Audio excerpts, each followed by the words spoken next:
Hello everybody, my name is Marina and today I'm going to talk about my math problem. I choose the problem of the board and asking us the following. A bull lost in each jump 2/5 of the height that he reached in the previous jump. What fraction of the initial height from which it fell reached after 4 jumps? So now, the first thing that you must have clear is, if in each jump lost 2/5, in the same jump reached 3/5 from the height of the previous jump.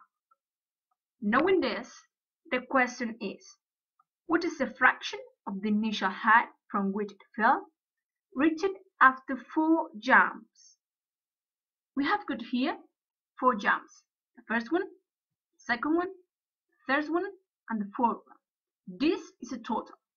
So, we can start with the problem and thinking about this.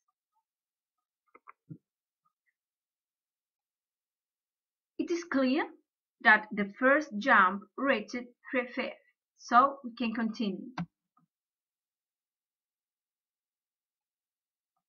Sorry, I have got problems with the mouse, so don't worry, please.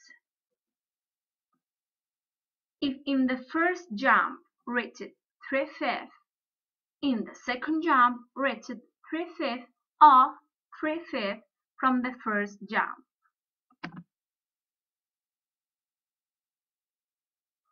Now, if in the first jump reached 3/5, in the third jump reached 3/5 of 9/25 from the second jump. And finally, the last jump.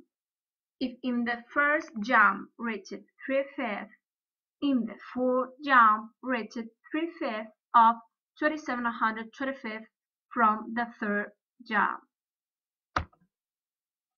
So now we finished the four jumps. So the outcome of the problem is, after 4 jumps, the ball reached 81,625. So thank you for your attention. I have just done my math problem. See you later.